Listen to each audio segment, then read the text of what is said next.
আমি বৃদ্ধাশ্রমে আছি প্রায় 5 বছর হতে চলল। ভালোই লাগে এখানে, বেশ নিজের মতো করে থাকা যায়। মন চাইলে বই পড়ি, না হয় গান শুনি, কখনো কখনো এখানকার অন্যান্য বাসিন্দাদের সাথে গল্প করি। আমার ভালো লাগে, আমি ভালো আছি। 2 ছেলে 1 মেয়ে আমার। বড় ছেলে অপরেশ পেশায় ডাক্তার, সপরিবারে অস্ট্রেলিয়ায় থাকে। আমার ছোট ছেলে সুবীরেশ দেশেই থাকে, পৈতৃক ব্যবসা দেখাশোনা করে। মেয়েটা ব্যাংকে কাজ করে, বন্ধের দিনে আসে আমাকে দেখতে। কোনো সপ্তাহে আসতে না পারলে রান্না করে পাঠায়, একটু বেশি করেই পাঠায়, যাতে অন্যদেরও একটু ভাগ দিতে পারি। আমি মৌসুমী সেন। এভাবেই চলছে আমার জীবন গত 5 বছর ধরে। অপরেশের বাবা মারা যাবার বছরখানেক পর হঠাৎ করেই আমার কার্ডিয়াক অ্যাটাক হয়। আমাকে প্রায় মাসখানেক হাসপাতালে থাকতে হয়েছিল। কী যে সময় গেছে তখন! অর্থের অভাব নেই, নেই ইচ্ছেরও। অভাব হচ্ছে সময়ের। হাসপাতালে সার্বক্ষণিকভাবে একজন থাকা, প্রতিনিয়ত ডাক্তারের সাথে কথা বলা, ওষুধ খাওয়ানো, এক্সারসাইজ করা, আরও কত কী।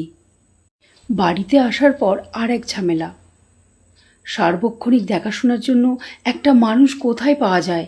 মেয়েটা অফিস করছে, অফিস আর আমাকে সামলে তার নিজের সংসারটা ঠিক খেয়াল রাখতে পারছে না। একদিন শুনলাম জামাই বলছে, মা তো তোমার একার নয়, তোমার ভাইদেরও তো কিছু দায়িত্ব আছে। খুব স্বাভাবিকভাবেই কিন্তু কথাগুলো এসে যায়, তাই আমি সহজভাবেই নিলাম।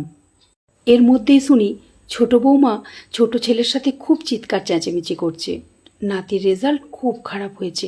অসুস্থ আমাকে দেখতে আত্মীয় স্বজনের আনাগোনা বেড়ে গিয়েছিল, আবার আমাকেও একটু বাড়তি যত্ন করতে হয়েছিল। তাই এ কয়দিন বাবা মা কেউই ছেলের পড়াশোনা দেখার সুযোগ পায়নি। এই ঘরে বাচ্চা মানুষ হবে না, কারণ এখানে পড়াশোনার কোনো পরিবেশ নেই। সারাদিন লেগেই আছে লোকজন, রান্না বান্না, এসবের মধ্যে বাচ্চা মানুষ হয়? বৌমার জোর গলা আমি শুনলাম এবং ভাবলাম, ঠিকই তো। আজকালকার এই প্রতিযোগিতার যুগে টিকে থাকতে হলে বাচ্চাকে 100 ভাগ সময় দিতে হবে। এখান থেকে 10 ভাগও যদি অন্য কোথাও দেওয়া হয়, ক্ষতি হবে বাচ্চার। আমি অনেক ভেবে দেখলাম, বিভিন্ন দিক থেকে ভেবেছি, তারপর আমি এই সিদ্ধান্ত নিয়েছি। ছেলেমেয়েরা বিরোধিতা করেছে। বড় ছেলেটা বিদেশ থেকে আসলো, অনেক কান্নাকাটি করছিল। সে আমাকে এখান থেকে অস্ট্রেলিয়ায় নিয়ে যেতে চেয়েছিল। মেয়েটা অনুরোধ করছিল আমি যেন তার সাথে গিয়ে থাকি। আমি সবাইকে না করে দিয়েছি। আমি আমার সিদ্ধান্তে অটল থেকেছি। তাহলে মা, তুমি আমাদের কাউকে ভালোবাসো না, আমাদের আপন মনে করো না? তাই আমাদের কারোর সাথে তুমি থাকতে চাও না? ছোট ছেলে কাতর কণ্ঠে জিজ্ঞাসা করলো, তার চোখে জল। ভালোবাসি রে পাগল, অনেক ভালোবাসি। আর তাই চাই যাতে সম্পর্কটা সবসময় এরকম ভালোবাসাময়ই থাকুক। একসাথে থাকা সম্পর্কগুলোর মধ্যে প্রত্যাশা অনেক বেশি রে। আর যখন প্রত্যাশা আর প্রাপ্তির হিসেব মেলে না, তখনই সম্পর্কের টানাপোড়েন শুরু হয়, পরিবারে অশান্তি বাড়ে। মা, তুমি আমাদের সাথে থাকতে চাও না, আবার আমাদের গ্রামের বাড়িটা তো খালিই পড়ে আছে, তুমি তো ওই বাড়িটাতেও থাকতে পারো। বড় ছেলেটা বলল, সেই তো বাড়ি, সংসার, দায়িত্ব, অনেক তো করলাম, এবার একটু নিজের মতো করে থাকি।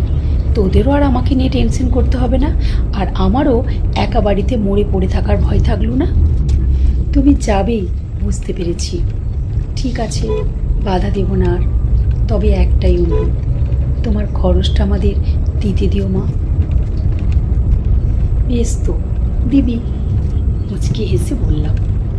এর পরের কাজগুলো খুব দ্রুতই গুছিয়ে নিলাম। টাকা পয়সা সম্পদের যথাযথ বিলি বন্টন করলাম। আমার অংশের সম্পত্তিটুকু নিজের কাছেই রেখেছি, নিজের মতো ব্যবস্থা করব বলে। এ সম্পদ থেকে সমাজের বয়স্কদের জন্য কিছু করার ইচ্ছা আছে। এখানে অনেকেই আছেন যারা ছেলে মেয়েদের সাথে দুদণ্ড সময় কাটানোর বিনিময়ে সর্বস্ব দিতে প্রস্তুত, অথচ ছেলে মেয়েদের সময় হয় না তাদের বৃদ্ধ মা বাবার সাথে দুদণ্ড সময় কাটানোর। আবার অনেকে ভাগের মা কিংবা ভাগের বাবা হয়ে থাকতে চান না, চলে আসেন এখানে। অর্থাৎ কেউ একান্ত নিরুপায় না হলে বৃদ্ধাশ্রমে আসার কথা চিন্তাই করতে পারে না। অথচ বৃদ্ধাশ্রমে থাকাটাই যে জীবনের শেষ বেলায় অনেক ধরনের পারিবারিক জটিলতার বিপরীতে কোনো সুন্দর বা সম্মানজনক সমাধান হতে পারে, এই ধারণাটাই এখনও সমাজে তেমন গ্রহণযোগ্য নয়। যতদিন আমরা মেয়েরা স্বামী সন্তান পরিবারের বাইরে নিজেকে অস্তিত্বহীন মনে করব, ততদিন এই বৃদ্ধাশ্রম ব্যাপারটা একটা ঋণাত্মক ব্যাপার হয়ে আমাদের মাঝে থাকবে। এখানে সবাই আমাকে হিংসা করে, ভালোবাসা মিশ্রিত হিংসা। বলে ছেলেমেয়েরা আপনাকে এত ভালোবাসে, এত তাদের সাথে থাকতে বলে, আর আপনি এখানে বৃদ্ধাশ্রমে পড়ে আছেন। আমি হাসি, তাদের আমি বোঝাতেই পারি না যে আমি এখানেই ভালো আছি। আমি জানি আমার ছেলেমেয়েরা আমাকে অনেক ভালোবাসে, অনেক সম্মান করে, কিন্তু আমি এটাও জানি যে এই ব্যস্ত জীবনে যেখানে দিনের প্রতিটা ঘন্টা হিসেবের, সেখানে আমি তাদের কাছে একটা বাড়তি দায়িত্ব ছাড়া কিছু নই। বড় হওয়ার সাথে সাথে সন্তানদের নিজের জগৎ তৈরি হয়, নিজের পরিবার তৈরি হয়, তাদের ঘিরেই চলে জীবনের আবর্তন। সেইখানে বৃদ্ধ মা বা বাবা তাদের সেই জীবনের অংশ হয় না, এটাই সত্য। অনেকেই হয়তো এই সত্যটা ধরতে পারে না, কিংবা ধরতে পারলেও না বোঝার ভান করে, হয়তোবা তাদের কোনো উপায় নেই, অথবা যে কোনো মূল্যেই তারা তাদের সন্তানদের কাছে থাকার লোভ সামলাতে পারে না। আমি যে কোনোভাবেই হোক এই লোভ সংবরণ করে নিলাম। আমি শেষ বয়সটা আমার নিজের মতো করে কাটাতে চাই। এরপর থেকে আছি আমার ঠিকানায়।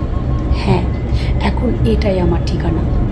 আমি নিজেই এই ঠিকানা বেছে নিয়েছি, একটু আমি হয়ে বাঁচার জন্য।